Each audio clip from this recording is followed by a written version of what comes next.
What do you do when you have one person you're talking with in the room that thinks one way, and then you got another person sitting next to him that thinks in another way?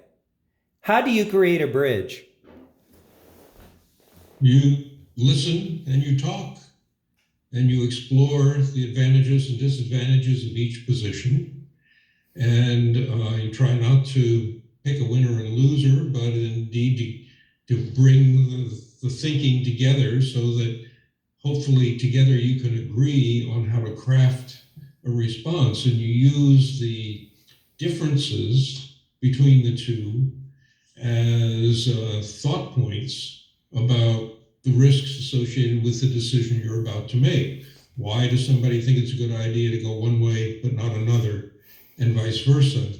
And when you understand what their concerns are, then you try to find a way to address them so that they can each agree that, well, yeah, maybe that makes sense. It's a middle ground or some other way that we would move ahead with this. Did But I you didn't have that much controversy. I'm sorry. I didn't have that much controversy. I mean, occasionally people would disagree with me, but mostly I was doing what the folks there wanted me to do, and they were kind enough and maybe smart enough to get out of my way. Did you, when you were in a meeting with two people who did not see things the same, did you define the methodology by which you would find common ground with them to prime them for the journey mentally that they were about to embark upon under your guidance? Or did you simply go ahead and implement the methodologies that you have? We involved them in the decision making. We explored why they disagreed and how deep that disagreement might be and how consequential it might be.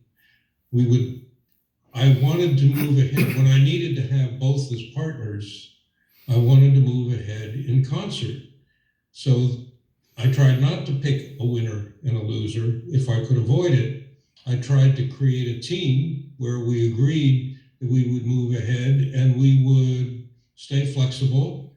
And if the concerns expressed by one began to manifest themselves, that we would get together and address them and try to steer the ship through the shoals, if you will. But, I didn't have a particular construct in mind. To just accept that I didn't want to make enemies if I could avoid it. So sometimes I compromised my own feelings, or I moved more slowly than I wanted to, or I moved in a slightly different direction. But if it seemed to me that we could eventually get there as a team, rather than me forcing it as an individual, that was my preference. But it didn't happen very often. So I said at the medical school, they said, there's more to community than community hospitals. That's why we're hiring you. We want you to tell us what that means.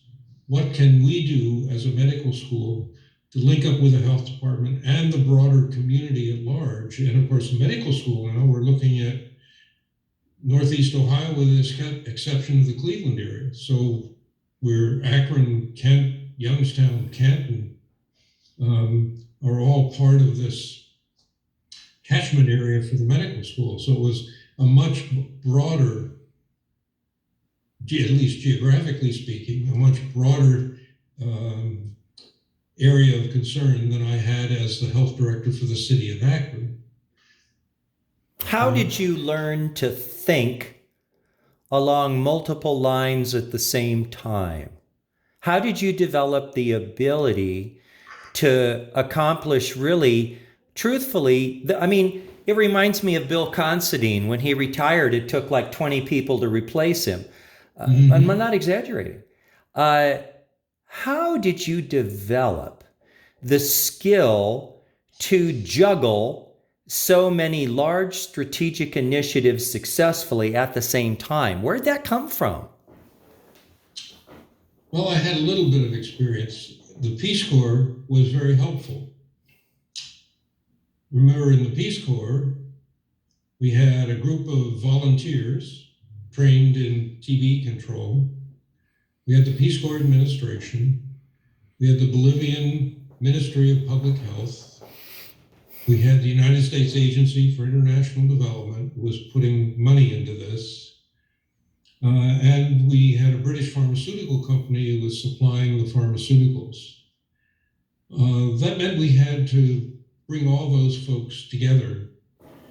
That was a good training ground. Okay, hold on. We're going to restart here. Hold on. Recording stopped.